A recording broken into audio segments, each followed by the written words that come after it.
Bonjour, je suis Frédéric de Cruceros Australis et nous avons deux bateaux d'expédition, le Ventus Australis et le Stella Australis, qui sont des bateaux jumeaux.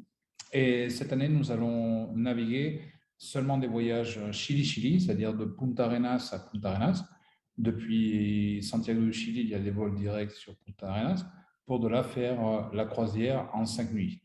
C'est une croisière avec le Ventus Australis et le Stella Australis qui se combinent très bien avec le glacier Perito Moreno en Argentine, avec le parc national Torres del Paine, pour faire un voyage vraiment des endroits les plus précieux de la Patagonie. Nous allons donc avoir des départs depuis Punta Arenas au Chili avec le Ventus Australis. Le Ventus Australis est un bateau de 100 cabines avec toutes les commodités à bord. C'est très simple à comprendre la disposition des ponts parce qu'en fait, les ponts les plus élevés sont les plus chers et les plus bas, les plus proches du niveau de la mer, sont les plus économiques. Les cabines sont toutes pareilles, il n'y a pas de différence entre les cabines. Et nous avons 4 cabines qui sont plus grandes que les autres, un petit peu plus grandes. On les appelle les cabines supérieures. Nous avons des grands salons sur lesquels nous allons bien sûr une grande salle à manger avec la table est réputée puisqu'en fait on trouve une très bonne gastronomie de la Patagonie et aussi de la terre de feu, c'est-à-dire des viandes chiliennes, des fruits de mer.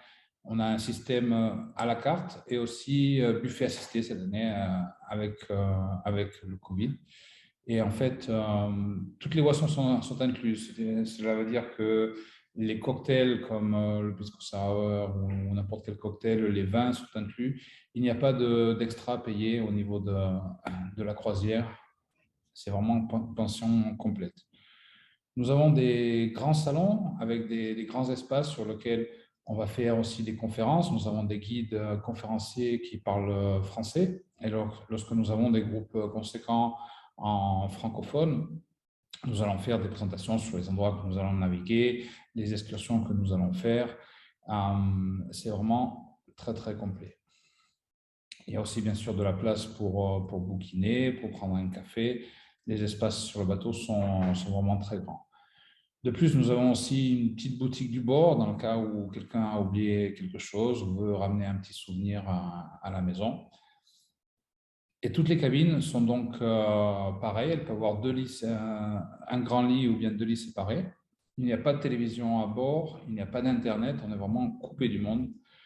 Par contre, les cabines sur le Ventus Australis qui sont sur les ponts intermédiaires et les ponts supérieurs sont des cabines qui ont une fenêtre qui vont depuis le sol jusqu'au plafond. L'idée, c'est vraiment de profiter des paysages, de regarder la Patagonie et la Terre de Feu. On a aussi des terrasses extérieures au niveau de l'avant et de l'arrière du navire. Et aussi, vous voyez la petite partie en bleu qui est sur la diapo. En fait, ce sont des terrasses extérieures sur lesquelles on peut accéder et avoir vraiment une vue panoramique. Donc, cette saison sera une saison spéciale avec seulement des voyages Punta Arenas, Chili, en 5 nuits avec un seul bateau, le Ventus Australis. Bien sûr, avec la pandémie, nous avons tout un tas de protocoles au niveau du check-in et aussi, bien sûr, à bord. L'itinéraire que nous allons faire ne touchera pas l'Argentine et ce sera un Punta Arenas avec vraiment en rentrant dans toutes les fjords, les glaciers les plus importants que nous faisons dans nos voyages en général, en allant jusqu'au Cap Horn. L'itinéraire, en fait, nous allons partir depuis Punta Arenas, nous allons traverser le détroit de Magellan, on va rentrer à l'intérieur des fjords sur lesquels, en général, la mer est très tranquille puisque ce sont des grandes montagnes qui protègent du vent. Et le lendemain matin, nous allons débarquer à un endroit qui s'appelle le glacier Pia. Le glacier Pia, donc, nous allons débarquer par l'intermédiaire de Zodiac. Les Zodiac, c'est en fait un moyen de transport qui nous permet de nous déplacer entre le bateau et la berge. Et nous allons faire donc une excursion. Les excursions sont toujours séparées par langue et aussi par niveau physique, c'est-à-dire que sur le glacier Pierre, on peut choisir de faire une excursion qui est plus poussée, qui va jusqu'à un point d'observation qui est plus haut sur la colline.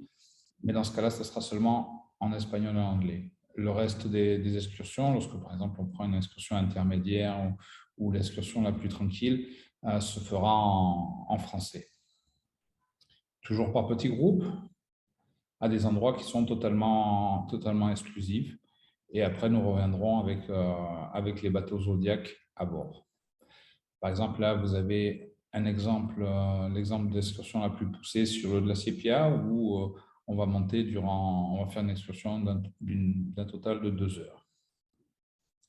Après le glacier Pia, on va naviguer à l'intérieur du canal de Beagle et on va pouvoir observer un endroit qui s'appelle l'avenue des glaciers, qui est fabuleux parce qu'en fait, on va naviguer et voir des différents glaciers avec des noms différents et des styles aussi de glaciers différents. Tout ça pour arriver le lendemain matin au Cap Horn. Donc là, le Cap Horn, c'est un endroit qui est légendaire, qui est mythique. Il faut aussi penser qu'au niveau du Cap Horn, les conditions de mer comme l'Atlantique et le Pacifique se rejoignent un peu plus au sud du Cap Horn. Les conditions de mer sont quelquefois difficiles et donc c'est le capitaine qui prend la décision, si jamais les conditions de sécurité ne sont pas optimales, d'annuler le débarquement. Nous en avons toujours jusqu'à ce point-là, jusqu'à l'île de Horn comme telle. Et lorsque nous pouvons descendre, nous descendons avec les bateaux Zodiac. Ils vont nous permettre d'arriver jusqu'à la berge et de faire une marche vraiment en haut de l'île de Horn, sur laquelle on a l'impression d'être arrivé au bout du monde, quoi. C'est le fin fond du continent américain. On pourra aussi visiter un petit monument en l'honneur des Caporniers qui a été fait par l'association des Caporniers de Santiago du Chili. Et une petite photo de mon dernier passage sur le Cap Horn, c'était bien avant, enfin c'était avant la pandémie. On visitera aussi bien sûr le phare du Cap Horn, sur lequel on retrouvera une famille d'officiers mariniers qui vivent sur le Cap Horn durant 1 an. Ils sont en général assez contents de nous recevoir. Durant l'après-midi, nous allons faire une balade à un endroit qui s'appelle Oulaya. Oulaya, en fait, Darwin y est venu il y a plus de 200 ans et l'endroit n'a pas changé. On va retrouver des grandes forêts de Patagonie, des images fabuleuses. Et on pourra aussi faire une excursion un petit peu plus poussée qui dure 2h30, qui nous permet d'arriver là à un point d'observation vraiment beaucoup plus haut sur la baie pour profiter du paysage. Le lendemain, on refait une autre excursion près du glacier Aguila, toujours en petits groupes, toujours séparés par langue. Et en fait, nous allons faire une balade qui nous amènera vraiment au pied du glacier Aguila, un endroit où on est les seuls à débarquer là aussi, pour pouvoir profiter vraiment de la vue sur le glacier. Le lendemain, nous allons faire encore 2 autres excursions. L'une d'entre elles, la première, c'est la baie Ainsworth. La baie Ainsworth, on aura la possibilité de faire une excursion dans la baie qui rentre un petit peu dans la forêt, avec de temps en temps des prises de vue qui sont vraiment remarquables. Ou bien une excursion qui est plus poussée, sur laquelle on va monter en haut d'une colline, qui nous permettra d'avoir la vue sur 2 fjords séparés. Et donc, retour à bord, déjeuner à bord, petite conférence, et l'après-midi, on fera une autre excursion au niveau du fjord de Paris. Par contre, ce jour-là, cet après-midi-là, c'est une excursion en Zodiac. Là, on ne débarque pas. On va faire un tour en Zodiac à l'intérieur du fjord qui est vraiment très étroit avec des glaciers qui descendent jusqu'à la mer. Et surtout, peut-être la chance de voir des phoques léopards ou des éléphants de mer. Et nous terminons l'itinéraire Punta Arenas par le dernier débarquement qui est dans le détroit de Magellan, un endroit qui s'appelle l'île Magdalena, sur lequel on va trouver des manchots de Magellan.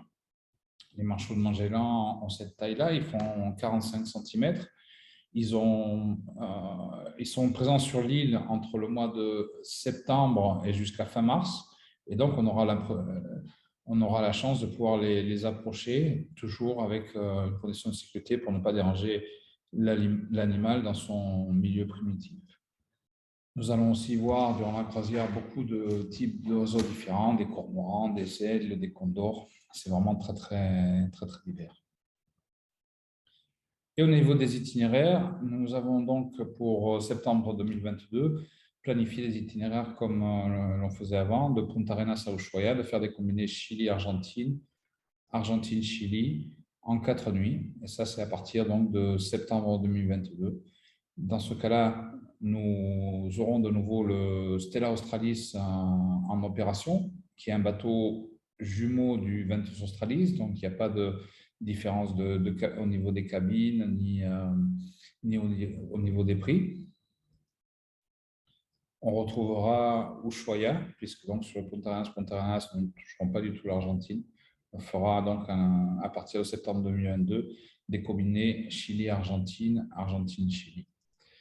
Et de là, les autres excursions que nous retrouverons seront aussi les excursions sur les îles de Cœur, où on va voir des manchots de Magellan, et par exemple le glacier Condor ou le glacier Porteur. Pour ce genre de voyage, il faut être bien équipé, parce qu'au niveau des conditions de navigation et de débarquement, bien sûr, nous avons près des glaciers une température de 4-5 degrés avec une sensation thermique qui peut être inférieure. Donc, il faut se munir de bonnes chaussures de marche car les sols sont mouillés et parfois glissants. Et aussi pantalons imperméables et des vêtements chauds même en plein été. Nous travaillons depuis quelques années avec une fondation scientifique qui est à Punta Arenas et pour nous c'est très important car en fait nous faisons des relevés au niveau des glaciers, de la faune, de la flore et même des relevés sous-marins avec des bateaux qui sont équipés de caméras sous-marines pour après ramener cette information-là à la fondation scientifique car les endroits sont tellement reculés du monde que même les scientifiques ne peuvent pas aller les étudier chaque semaine. Donc, nous profitons des débarquements pour faire aussi des études scientifiques sur les endroits sur lesquels nous débarquons. Nous avons bien souvent en fin de saison ou en début de saison des voyages incentives, c'est-à-dire des grandes sociétés qui affrètent le bateau pour faire des groupes ensemble avec des activités totalement différentes. Nous sommes une compagnie de Patagonie, vraiment de Punta Arenas. Ce sont la photo de nos bureaux à Punta Arenas, vraiment une compagnie locale.